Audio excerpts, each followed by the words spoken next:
Negotiations in Washington, the meeting a short time ago at the White House. President Biden's domestic agenda on the line, two massive infrastructure bills at stake. The bipartisan one for roads, bridges, broadband internet in rural America, and jobs. And the much larger one expanding health care, child care, early education, and fighting climate change. House Speaker Nancy Pelosi and Senate Majority Leader Chuck Schumer have just left the White House. But the standoff continues between moderate Democrats and progressives. House progressives say they'll vote no on the smaller bipartisan plan unless there's movement on that larger human infrastructure plan. And all eyes tonight on two moderate Democratic senators who have not said what price tag they'll accept on that larger plan. Senator Kyrsten Sinema had 3 meetings at the White House in the last 24 hours, and today, White House advisors went to her. The other moderate, Senator Joe Manchin, saying he still finds the price tag too high, and the statement he issued just a short time ago. Late today, Speaker Pelosi leaving the White House. She said she would never bring a bill to the floor that she doesn't have the votes for in the past. And she was asked before we came on the air tonight, will there be a vote tomorrow? How she answered, and Rachel Scott leading us off on the Hill tonight. Tonight, the president summoning the two top Democrats to the White House, hoping to salvage his economic agenda the night before the critical vote. We're obviously at a precarious and important time in these discussions. The House is scheduled to vote tomorrow on the $1 trillion bipartisan infrastructure package. It's already passed the Senate and would create an estimated 500,000 jobs, rebuild the nation's roads and bridges, and expand rural broadband internet. But House progressives say they'll vote no unless Congress passes a separate $3.5 trillion package, covering everything from early childhood education to funding to combat climate change. I'm a hard no tomorrow. I'm an absolute no. You can write it on the wall with Cori Bush next to it. I'm a no. Progressives are frustrated because two moderate senators won't sign off on that larger package. One of them, Kyrsten Sinema of Arizona, had 3 meetings at the White House yesterday. And today, the president sent his top aides to her office. There's literally one senator from Arizona, who is the obstacle. And the president needs to, I think, talk to that senator and say, let's get on board with the party's agenda. Actually, Senator Joe Manchin of West Virginia is also unwilling to support that $3.5 trillion bill. But neither he nor Sinema will say how much they're willing to spend or which parts of the bill they can't support. So the fate of tomorrow's infrastructure vote is up in the air. Speaker Pelosi, if progressives, though, are still threatening to block this bill by the end of today, can you still move forward with the vote tomorrow? Well, we take it one step at a time. But then Pelosi herself upping the ante, setting a condition for the infrastructure vote. I think that if we come to a place where we have agreement in legislative language, not just principle, in legislative language, that the president supports. Manchin says no way that happens by tomorrow. Do you think it's possible for the legislative text to come together tomorrow before this vote? No, I don't think that's possible. And tonight, Manchin releasing this statement. I cannot and will not support trillions in spending or an all-or-nothing approach that ignores the brutal fiscal reality our nation faces. Well, there you have it, Rachel. You've laid out the stalemate that continues in Washington. I know the House Speaker, after leaving the White House a short time ago, was asked, will there be a vote tomorrow on the bipartisan bill, after already moving that vote that was planned for Monday to tomorrow? Yes, David, just moments ago, House Speaker Nancy Pelosi was asked if that vote will go forward. She said that is the plan, but she said that she's taking this hour by hour. Pelosi has been clear. She does not bring bills to the floor to fail. And right now it is clear, David, she does not have the votes to get this passed. Rachel Scott leading us off tonight. Rachel, thank you.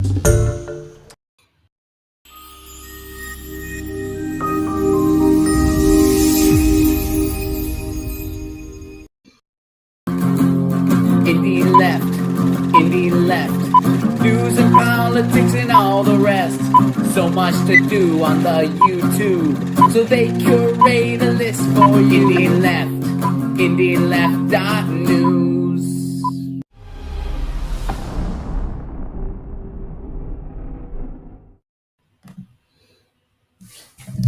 What's up, guys? Tommy with Combination Politics. How's it going? That was IndieLeft.news. Once again, it's IndieLeft.news. News, independent news from lefty creators. Podcasts, shows like Jimmy Dore, The Gray Zone, Combination Politics, Richard Medhurst, Fred Hampton, Whitney Webb, Ron Placone, one of my favorite comedians. Secular Talk with Kyle Kalinske. Yes, guys, he's still a lefty. Redacted tonight. Lee Camp, Ralph Nader. Ralph Nader's got a lot of good stuff to say. There's no such thing as a free lunch, guys. And there wasn't meant to be a free lunch. We're all meant to help each other out for the common good. But some people are getting free lunches, guys. Some people are getting some free motherfucking lunches. How is this possible? And also, guys, ask yourself this question. So the Congress has a deal. They haven't voted yet. They vote tomorrow to pass an agreement, whatever that means, because nobody's seen it, to keep the government funded till December 3rd. The deadline was on Friday. What's today? Thursday? Why is it that they always wait like 1 or 2 days before the government's going to shut down, before they come to an agreement? Doesn't it feel like Russian roulette to you guys? Doesn't it feel like a gun to your head? You're holding the government hostage? Either party does, right? Also, if the Republicans are in power, the Democrats want to impeach. If the Democrats are in power, the Republicans want to impeach. Articles of impeachment are in the House of Representatives. They're not going anywhere because Nancy Pelosi is one of the most powerful Democrats on the face of this planet. She was going to retire. She was planning on retiring. But why retire, Nancy, when you have a dementia-riddled old man in the Senate that hasn't signed a bill since the American Rescue Plan? That's true, guys. He hasn't. It's all been executive orders. He hasn't signed a bill since the American Rescue Plan. That was a crisis. Think about it, guys. Think about how effectual your president, Joe Biden, is. And also think about AOC crying while she voted to fund the Iron Dome. Why are you crying, AOC? Just like when she said this was the largest transfer of wealth not seen since the Gilded Age. I'm going to vote for the CARES Act. Wow. Well, thank you for letting us know, AOC. Now we know that you voted for a upward transfer of wealth not seen since the Gilded Age. Does that sound like progressive to you guys? Once again, guys, ain't no such thing as a free lunch. Today, guys, we're going to entertain some libertarian economic philosophies. And I'm going to show you why I hate's a strong word. I hate the Democrats and Republicans. I don't hate much, though. I dislike economics in the John Locke classical liberalism, philosophy, because it just negates certain things like the crony capitalism, the corruption, the fact that there's the gatekeepers. Pull yourselves up by your bootstraps. Well, YouTube is striking my channel for mentioning things about vaccines. So how do you expect me to do that? So see how there's a catch-22 in that, guys? Let's go ahead and let's go all on the overview. We're going to do the introduction of what exactly are we talking about here when we're saying there ain't no such thing as a free lunch. Imagine that the friendly neighborhood pizza restaurant set up a table full of pizzas outside your school around lunchtime and put up a sign that said, "Pizza and soda, $0.00." Wouldn't this be a free lunch? In this episode of the Economic Lowdown, we'll find out if there is such a thing as a free lunch.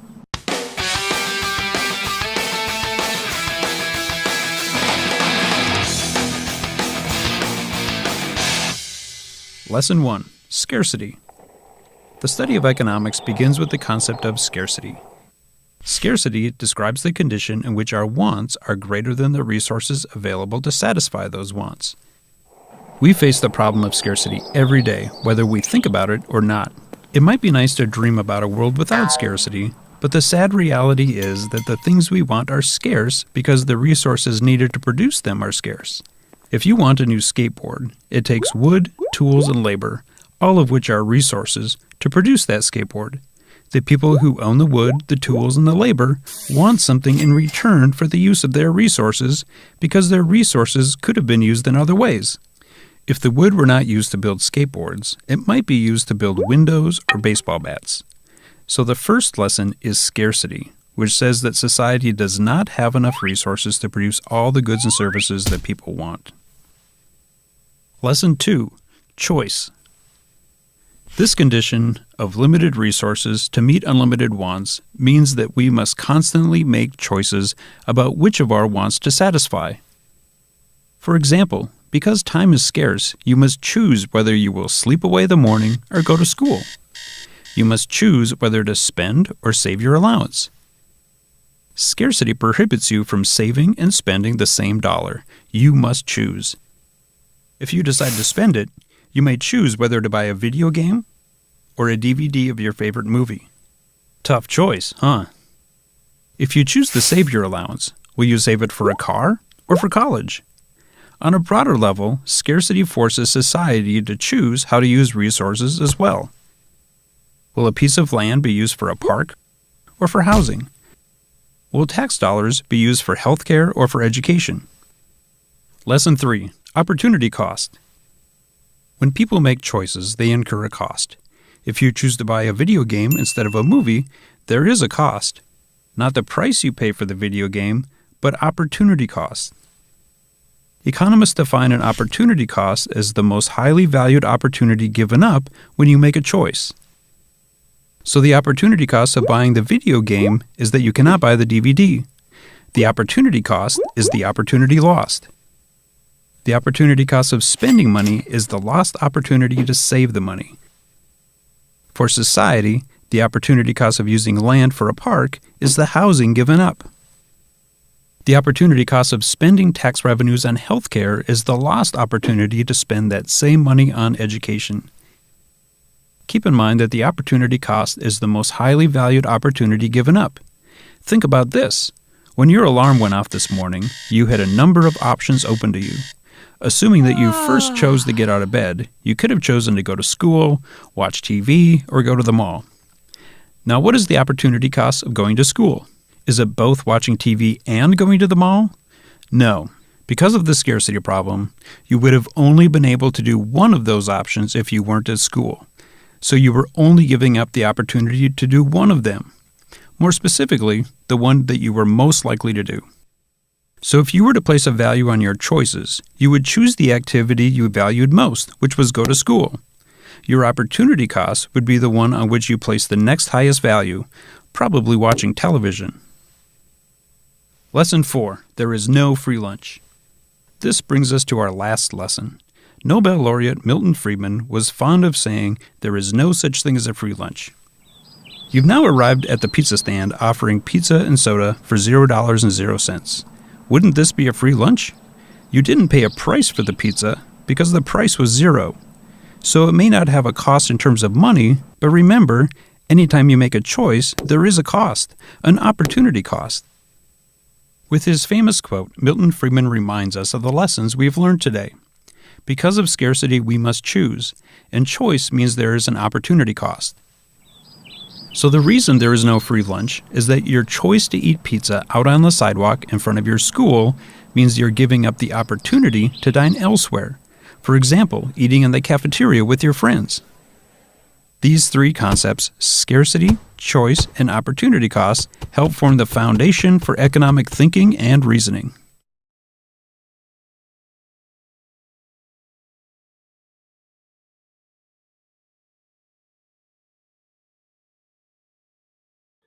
Economic thinking and reasoning, guys. Economic thinking and reasoning. Scarcity, supply and demand. These are economic philosophies, correct? They govern our capitalist economy and entail that everybody has an opportunity if they have a valuable resource to sell, correct? A valuable resource. Say, what do Wall Street hedge fund managers sell? A valuable resource? Is there much supply for that? Because they get paid exorbitant amounts of money. So much money that they're willing to bet against American values, factory workers, jobs, and principles. And usually, when they bet against the American people, the American homeowner, like in 2008, Homes are refinanced because of faulty mortgages and sold to banks. And Wall Street hedge fund managers get those houses for discounted prices while making money off the backs of the people that were just evicted. So, this is why I'm saying, guys, I don't much get economics. I don't much get economics, guys, because economics working in theory in school, it doesn't work anything like in real life in this country. In real life in this country, guys, we bailed out the banks. A conservative president, George W. Bush, bailed out the banks and Wall Street. And he's continued. The military-industrial complex, did he bail those people out? Well, did he give Iraq and Afghanistan, did he give the military-industrial complex exactly what it wanted without question? So this is why I don't get labels. I don't get economic philosophies, guys. It all seems just like lip service and words. Let me show you another little contradiction of our economic philosophy. Ain't no such thing as a free lunch. The House has voted to pass a measure that would suspend the debt ceiling through mid-December of 2022. The final vote was 219 to 212, with lawmakers voting largely along party lines. The bill now heads to the Senate for a vote. Meanwhile, time is running out to avert a government shutdown. Failure to do so by midnight Thursday would impact multiple agencies and leave thousands of federal employees furloughed. At the same time, President Biden is also working to get two of his top legislative priorities passed. First, his $1 trillion package focused on funding traditional infrastructure like roads and railways. The second is a social spending measure with a $3.5 trillion price tag. CBS News congressional correspondent Chris Van Cleve has the latest on all of this from Capitol Hill. But we should never, ever let the government shut down. That's simply unacceptable. Senate Democrats are closing in on a deal tonight to fund the government through December 3rd and avoid furloughing hundreds of thousands of workers and impacting critical federal agencies during a pandemic, a measure aimed at garnering bipartisan support tomorrow. Democrats don't want to shut down the government. Republicans don't want to shut down the government. And with the Treasury running out of money to pay the government's bills, a possible economic default looms October 18th if Congress does not raise the federal debt limit. This would literally be a default of stupidity by our colleagues on the other side of the aisle. Tonight, the president is working the phones and twisting arms, hoping to save his legislative agenda ahead of next year's midterm elections. We're obviously at a precarious and important time in these discussions. Progressives are promising to sink Mr. Biden's key infrastructure bill tomorrow in the House if there's no deal on their priority, his massive $3.5 trillion social spending bill. Standing in the way are two Senate Democrats, Arizona's Kyrsten Sinema and West Virginia's Joe Manchin, whom the president has negotiated with numerous times in recent days. I'm looking forward to having good negotiations in a good faith manner, okay? Senator Manchin is doubling down, calling the plan to spend trillions of dollars fiscal insanity, but he says he is open to sitting down and trying to find a path forward through good faith negotiations. What he is making clear is there will not be an agreement before the House's planned infrastructure vote Thursday. Lana?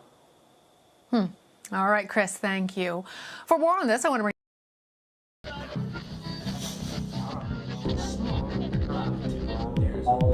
Hey guys, this is Tommy with Tommy Nation Politics. How's everyone doing today? Tommy Nation Politics.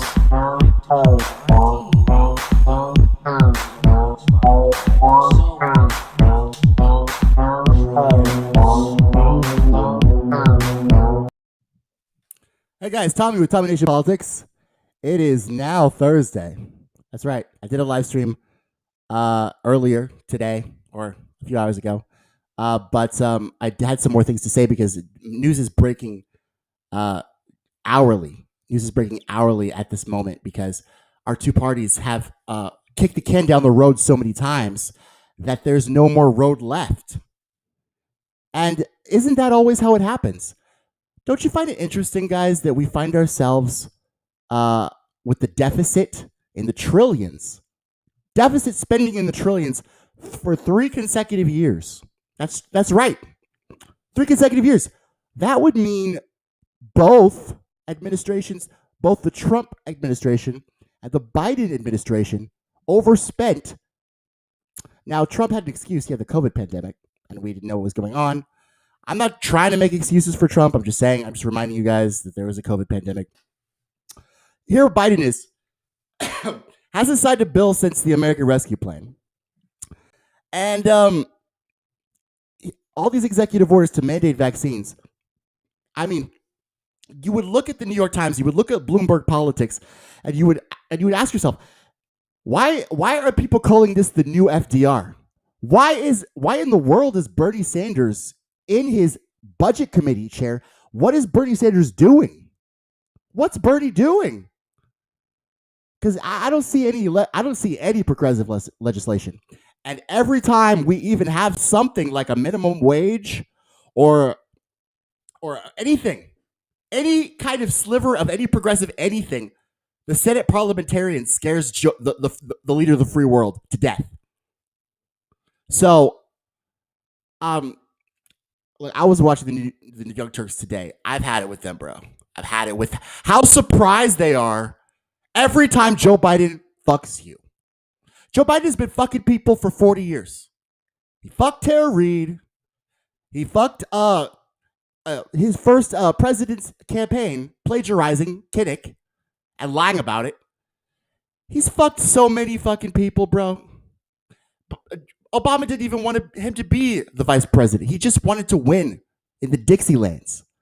So we had to get a fucking a racist white old guy who likes to ride the trains in Delaware and put him out in front of the South Carolina white crowds and the Delaware crowds. And Citigroup said, do it, Barack. Did Obama want to pick Biden? No. It was not a friendship. It was not a love at first sight affair. It was Citigroup, Goldman Sachs, the same players, guys, that are not enjoying a lunch that they earned.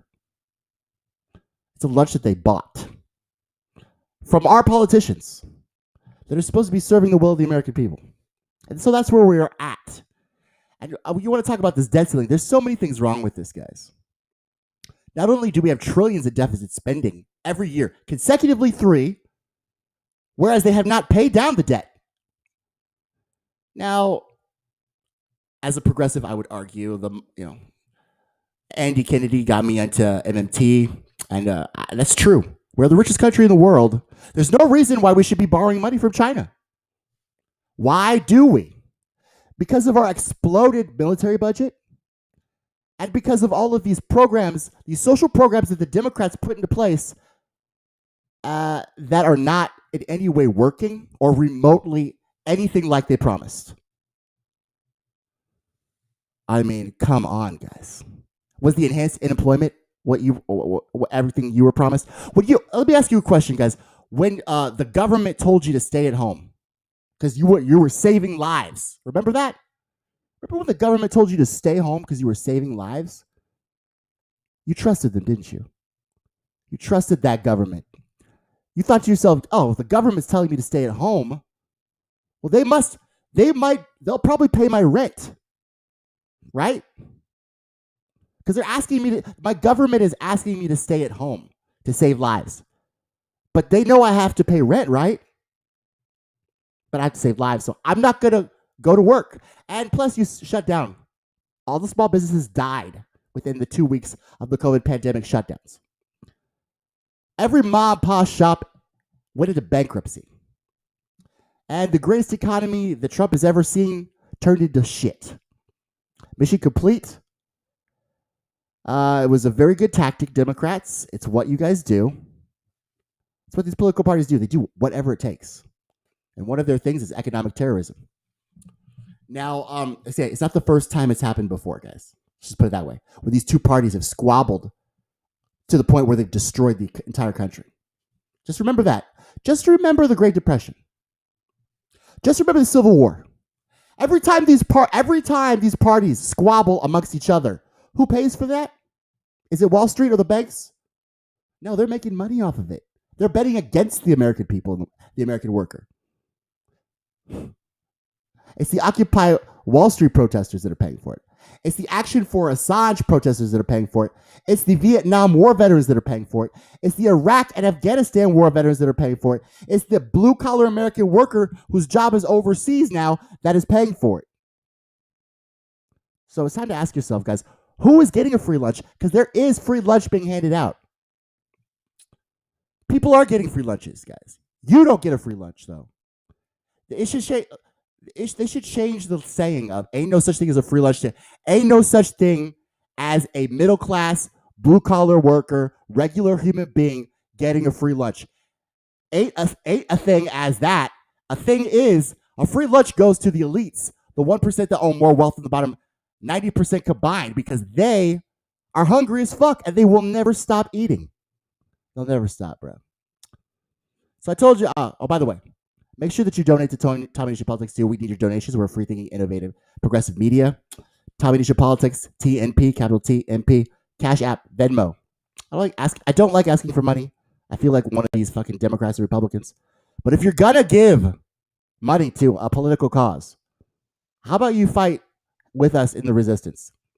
I could definitely use your resources to make at least a legitimate stand, or at least have enough money to kick some people in the balls. Like this schmuck, Mr. What's his name? He's the most powerful leprechaun senator in the world, Joe Manchin.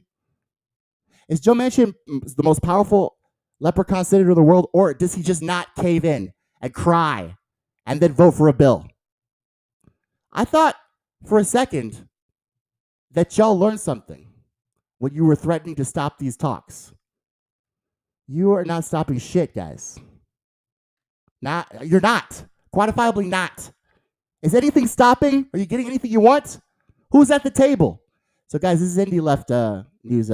It's independentleft.news, guys. All the hacks. He makes it easy for me because I can see who's getting free lunches with this shit. Check it out, guys. So, who's getting a free lunch? The Billionaires Democratic Bagman. Let's check that out. Billionaires Democratic Bagman. I thought the Democrats were a Big Tent party. I thought they were the People's Party. The Democratic congressman leading the charge to undermine his party's two-track strategy to pass Joe Biden's economic agenda. U.S. House's biggest recipient of campaign cash from the private equity industry. Federal Records, huh? Josh Gottheimer spearheaded a media tour and legislative campaign to pass a business-backed infrastructure bill, separate from Joe Biden's economic agenda plan. Well, oh my God, bro. I mean, this says two things to me. This says, A, Joe Biden is supposed... Remember when Joe Biden said, I am the Democratic Party? He said that. It was supposed to be true. He was supposed to be the leader of his party. He was supposed to get these guys in line and whip them with his whips. Y'all ever seen House of Cards? That whip going around, asking what you want, asking what the deal is, buddy? You ever been to Iowa? Where's the whip, Joe? The whips are with the cowboys at the border, whipping Haitians. They're not at the Capitol whipping Joe Manchin's ass. So this is what I'm talking about, guys. I can plainly see, clear as day, that the campaign cash from Bloomberg, $96,000 this quarter, went into Joe Biden's campaign war chest, so he's planning on being reelected. And it's only been 9 months since he got inaugurated.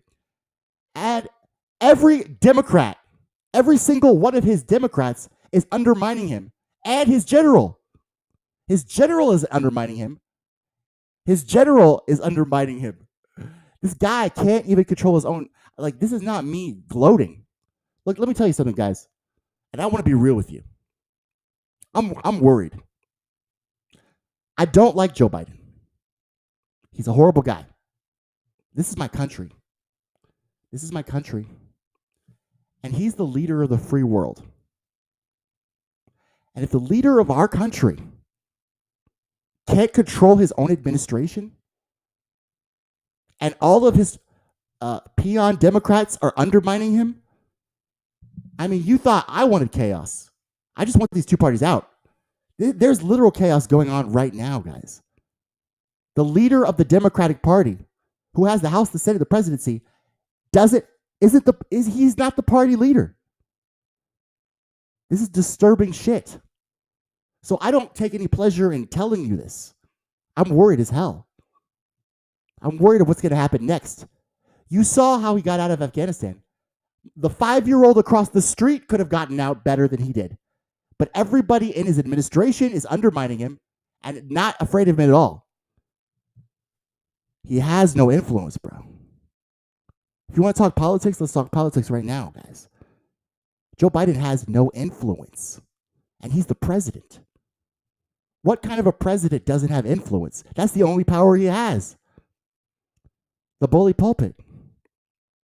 His whole party's undermining him, and they're robbing us. Carte blanche.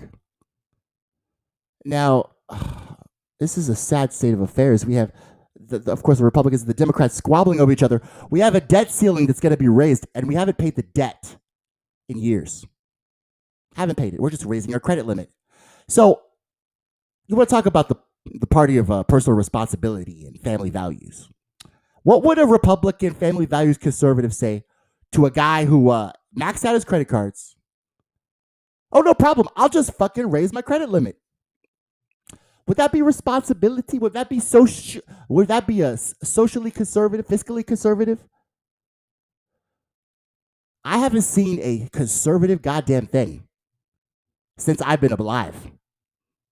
But you know what? To be fair, I haven't seen a liberal thing since I've been alive.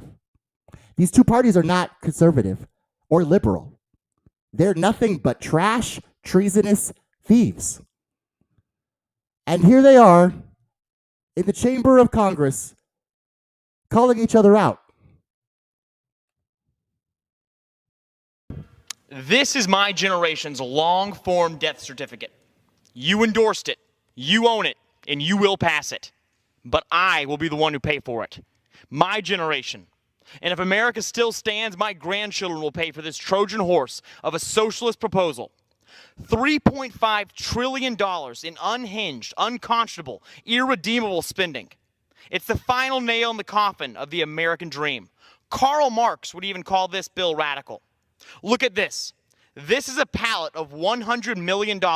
And for scale, beside that is me. And behind all of that is what the Democrats are proposed to spend. You've stolen my generation's checkbook, and Madam Speaker, we want it back. No American who votes for this trash should ever see the inside of a legislative chamber ever again. They should never take another oath of office for Congress, for State House. Hell, they shouldn't even be able to get on a mosquito control board because they have endorsed the demise of the country they swore to protect. This is what crushing, overwhelming, unrecoverable debt looks like. And we haven't even talked about the substance. This proposal is legislative malfeasance on the lifeblood of our country, energy independence, and more importantly, energy dominance. You show me a nation's energy policies, and I'll show you the future of that nation. Under President Trump, our energy independence carved out our standing in the world. We were the captains of our destiny, not Middle East kingdoms. We augmented our national security through America First energy independence, not foreign reliance. America was leading the world. But when Joe Biden took office, our soaring, thriving energy independence came crashing down. Failed policies, fatal spending. That's your legacy, Madam Speaker. You have put before us a death wish for America. You stand guilty of financial treason, Madam Speaker, but the sentence will be served out by my generation. With that, my friend, I'll give it back to you. Financial treason, guys. Financial treason. Did y'all hear that? I couldn't agree more, Mr. Cawthorn. Except your party was not living on industry. Your party had trillions of deficit spending, too. Your party had trillions of deficit spending. How could you sit there and talk about Nancy Pelosi, Mr. Cawthorn, when you yourself are guilty of the exact same things, guys? This is nothing but pure horseshit, bro. I mean, at this moment, the factual evidence, guys, that the Republicans are fiscally conservative is none. Zero. the fact that they call themselves conservative is a joke. And I wish the conservatives would take it as seriously as I take Joe Biden calling himself a leftist. It insults me. It gets to my very core. It makes me feel like I'm being impersonated by a drunken whore. A drunken whore, guys. So that's what you should have felt like when George W. Bush, your conservative president, bailed out the banks.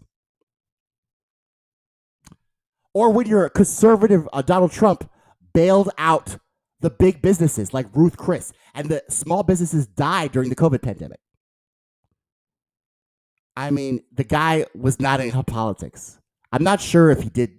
He meant to do that, or he's just an idiot. He was ill-equipped. Every time he tried to do a good thing, like veto the military budget, the Congress overrid him anyway. So for the last 8 years, since Barack Obama, because Barack Obama was a good boy, he did exactly what he was told. But since then, guys, we've been being undermined. Our will has been undermined. The guy that we've supposedly elected, he's been being undermined by his own party. I don't think you guys realize the gravity of this situation. I have never seen anything like this before, and I'm not being dramatic. I have never seen anything like this before.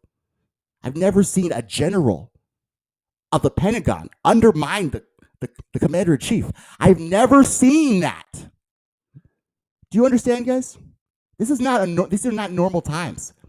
Yes, these two parties are yelling at each other like normal, but the stakes are way high. I just want you to be aware of that. And I want you to be aware of what comes next after the free lunches are being eaten. Imagine that the friendly neighborhood pizza restaurant set up a table full of pizza.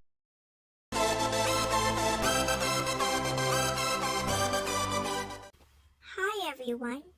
Here is an opportunity to list everything that you want.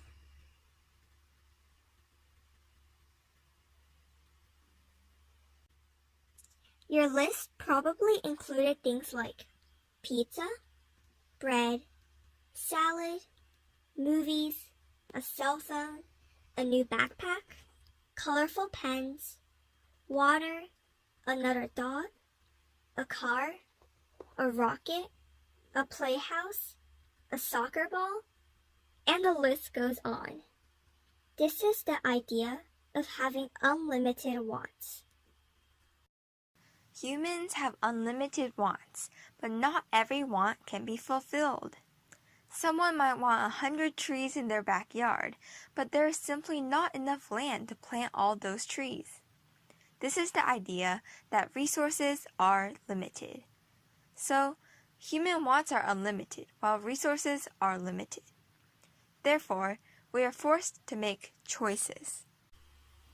This morning, I had to decide whether I wanted pancakes or a muffin for breakfast. Unfortunately, I could not eat both. This is the idea of scarcity and choice. If you were given the option of having a pizza party or an ice cream party, and you could only choose one, which one would you pick? Well, if you choose the pizza party, you would have to give up the ice cream party. And if you choose the ice cream party, you would have to give up the pizza party. You must make a choice. What about a new phone or a new laptop? If you choose the phone, you give up the laptop. And if you choose the laptop, you give up the phone. These examples demonstrate the idea of scarcity. Resources are limited, which means they are scarce. There are simply not enough resources to satisfy everyone's wants. Now that you have learned about the idea of scarcity, you understand why we have to make choices. Our wants are unlimited, but our resources are limited. This means that we cannot have everything we want, and we are forced to make choices. Well done! You have learned the idea of scarcity and choice. Next time you make your wish list, you will understand why we need to make choices and proudly apply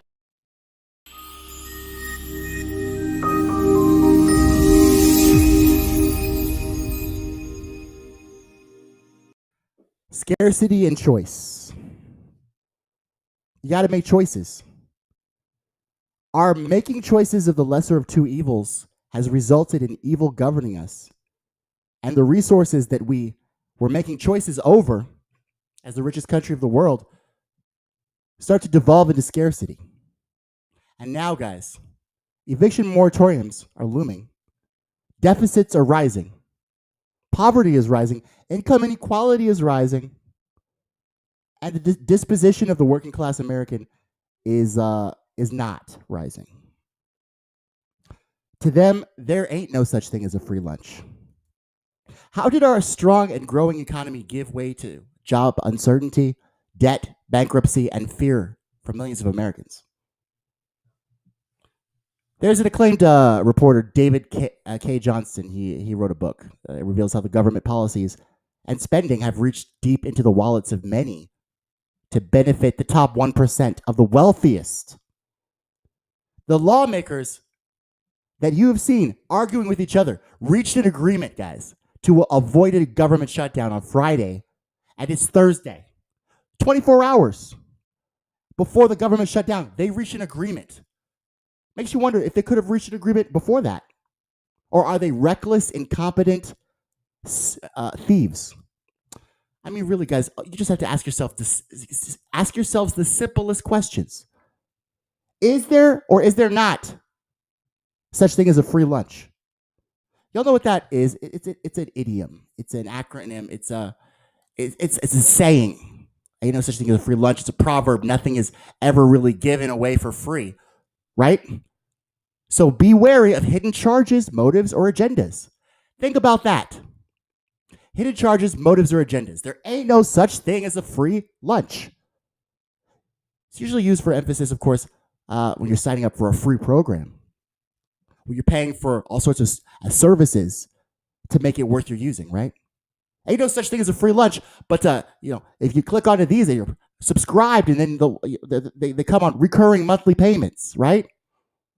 Ain't no such thing as a free lunch, guys. If I help you out, I'll be expecting something in return. The free lunch, guys, refers to the once common tradition of, it originated with saloons in the U.S. Everybody was always at saloons. There was no drinking age of 21, guys. So that was the big hangout spot, and nobody had MTV. Many of the foods offered were high in salt, ham, cheese, and salted crackers. They didn't have much of preservatives. They didn't have those little things that they put in our food now that give us cancer. So there came upon this guy. He wrote the Jungle Book, Rudyard Kipling. He came upon a guy, some guys in the saloon, and they were wolfing down food from the counter. And he don't forget, Rudyard Kipling, he went on a thing to do the Jungle Book, so he was not in civilized society. So when he gets back to civilized society, the first thing he sees is a bunch of civilized people wolfing down some salty ass shit. Turns out they died they died early back then because of diabetes and all kinds of stuff from the salt, from the lack of medical care. Let's put it that way. And the food, the preservatives, food, it spoiled very fast. So it just goes to show that you might enjoy that food right now, but you have to, sooner or later, you'll have to pay for what you ingest into your body. You'll have to pay for the choices that you make. You have to pay a price for the lesser of two evils. You can't get something for nothing. The lesser of two evils, voting for the lesser of two evils, guys, you get evil. There ain't no such thing as a free lunch, guys. So, on that, guys, me and my John Locke classical liberalist principles agree. There ain't no such thing as a free lunch. But I would argue this, that the supply and the demand, the scarcity that we're facing right now is being caused by the greed of the 1%. So is that real scarcity? It's not famine. It's not an act of God that scarcity has come to our land in the richest country in the world. And we are the richest country in the world still. I don't know how that works. I got a D in economics because I don't get any of this shit. And how could you possibly say there's a free market when we buffer the stock market with government money the minute it crashes after you lock down all the businesses? How is that a free market? What is Wall Street selling? What is the supply and the demand? These are all questions that I have, and theoretically, they don't really coexist well with this market of ideas. If someone could really honestly tell me what Wall Street sells, so that they can make obscene amounts of money and can bet against the American people and come out okay. What world can they not make any kind of valuable resource for goods and services, for bartering, for exchanging, and they get paid money? They could buy our politicians and enact those policies. So this is what I have to say about the free lunch, guys, is that if you're eating a lunch, you need to check the nutrition facts. Because something's going on. Something's going on. You can't tell that something's going on? I wonder if the partisans can tell. They're really quiet lately. They're cheering their teams. There's about to be midterms. They're whipping us into a divisive hullabaloo with abortion. And, they're whipping Haitians. All kinds of fun stuff. They really want us. They have to get us to hate each other. Because the only way we could stomach the two evils is if we hate each other, right? If there's a Trump, if there's a Joe Biden, if there's a Bush, it's the only way we can fucking really stomach the salty ass ham and cheese that's been in that saloon fucking pantry for 2 weeks. It's rot, right? There's only one way we can do it, with some salt, right? So I guess that's how it is. I guess that's what the lesser of two evils is. It's eating a rotten, moldy ass fucking food from a saloon. And your ass is going to be dying of fucking bacteria. The bacteria, guys, is Nancy Pelosi. It's Cawthorn. It's Mitch McConnell. They're metastasizing into major retailer greens. So take a look at your party if you're a Republican, a conservative. If you call yourself a conservative, ask yourself what a conservative is. Is it a Marjorie Taylor Greene who's never been to school a day in her life and literally probably walks around the Capitol barefoot? I don't need shoes. I got Jesus. She makes no sense. She has no ideas. She's literally a troll. She's a literal troll. I mean, you guys just, is that the best we can do for our country? On my side, this guy who's representing the left wing and liberal values wrote a crime bill that incarcerated half my race. You think that says equity, equality? You think that says left wing politics on it? We're a mockery of our former principles and values, guys. And to sum it all up, that is, it's a price we're going to have to pay. And we're about to pay it. Now, I will leave you with, I don't want to leave you with a daunting, it's just a warning, guys. I'm not trying to be hateful.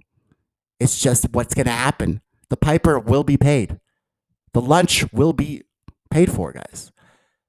Any way, it will be. And it's not my fault. It's not Susan Sarandon's fault. It's not Jimmy Dore's fault. It's just what happens when you eat a shitty-ass lunch. You get fucking diarrhea. We're about to have some fucking major diarrhea, guys. Because Joe Biden's not even concerned about this debt ceiling. He thinks he's going to make a deal with the Republicans tomorrow. He's still planning on pushing a $3.5 trillion infrastructure bill through. And that's his agenda. And there's no real, you know how Bernie Sanders had a platform and he had what we're going to do if progressives get into office? Like, he had a platform, Bernie Sanders. He wrote the damn bill. He wrote a bill, the Medicare for All bill. So if he became president, that was his bill. He would push it through the Senate and the House that he wrote, and he knew exactly what was in the bill, and he would argue and whip the votes for the bill. Joe Biden doesn't whip votes. Joe Biden doesn't write bills. Joe Biden doesn't do anything, bro. He doesn't. What is he doing? Somebody tell me, because I'm really alarmed. He's passing a $3.5 trillion infrastructure bill through because he thinks he has to. Because Rachel Maddow said The Democrats only get two things. Everybody's got scarcity of choice. They've already created that diagram. They've already created that whole thing in the heads of every leftist that watches cable news media, that you only get two things. Oh no, the Senate parliamentarian. This false paradigm, this illusion, this mass hysteria that a Senate parliamentarian is more powerful than the leader of the free world. It's ridiculous, guys. It's not even a disagreement. It's not even a disagreement, guys. It's malarkey. Joe hasn't said malarkey for the longest time. So, you can say it, Joe, because it is. He is the most powerful man in the free world, bro. He's not using any of his power or influence. And everybody knows it, which is why they're undermining him. Someone tell me something differently, please. So I don't really know of the solution of this. All I know is that a worse Trump is coming. A worse Trump is coming. And I don't know what to do about that, guys, because we're literally making all these choices over and over and over again. This November, you're gonna make a choice. You're gonna make a choice this November. You're gonna choose to perpetuate the sickness of these two parties, and they're gonna kick the can down the road, and there will be a worse Trump. So I don't know. This is like Maleficent, bro. When she's like, on the night of your 16th birthday, she will fall into a death-like sleep. But there's no fat fairy who's jolly good. She said, no, she'll just be sleeping. I'm waiting for that fairy to come around and tell me something. No, Joe Biden's not. He doesn't have a plan, bro. He doesn't have anything for this. Guys, I'm alarmed. I don't even know what to say. But this weekend, we're going to find out exactly what the Democrats are really wanting. They had their agreement with the Republicans, who said they didn't want to shut down the government, but they do. Because the Democrats are in power. It's politically expedient for them to shut down the government. Just like it's politically expedient for them to impeach Joe Biden. So, guys, whatever the Democrats have been planning this whole time, all I can say is it's about to come out this weekend. What's going down? It's getting to the point where they can no longer hide it. They got one more budget reconciliation, and if the Democrats lose the House and the Senate, well, fuck that. Fuck your fucking reconciliation. Mitch McConnell will never bring your reconciliation to a vote. So they're gonna do it. Whatever. It's like Jesus said when Judas was about to betray him. Whatever you do now, do quickly. They're about to go get the 17 shekels of silver, whatever that is. I can't wait to see what they're really planning. Can't wait to see what AOC does. Is she gonna cry? Is she gonna wear a dress that says "tax the rich"? Is she gonna tell me it's an upward transfer of wealth and then vote for the bill? I wonder. Actually, no, I don't. I'm over it. I'm over AOC, bro. AOC, you're no longer interesting. Like, you really just are. You're kind of pissing me off. At first, I was like, oh, fraud squad. I'm so hurt. But now, like, you're literally just you're just like, you're useless. You're useless. I hope your district votes you out. That would be a really good thing. But you probably won't be voted out because you made friends with Nancy. And Nancy's stayed in power for so long, she'll probably teach you how. You'll probably be the next Nancy Pelosi. How about that, progressives? How about by trying to upset the established order of things and do a fucking Justice Democrats, we accidentally created the next Nancy Pelosi. What if we did that? God, I don't know, bro. I don't know what to do, guys. Force the vote? I guess that's the only thing we have to do. How are we going to get them to fucking force the vote? They're coward thieves that have no principles. How are you going to get AOC to fucking force the vote? She's just going to cry and go on TikTok. How are we going to do this, guys? We got to get organized. We got to get a plan together. But no more Democrats. No more Justice Democrats. No more Just Us Democrats. No more Democrats. No more Republicans. Say it with me, guys. No more Democrats. No more Republicans. We tried it. We tried it. Stop saying Democrats and Republicans. It's not going to happen. Stop trying to make it happen. It's not going to happen, guys. I hate to be Regina George, guys. But for once, she was right. We're about to get hit by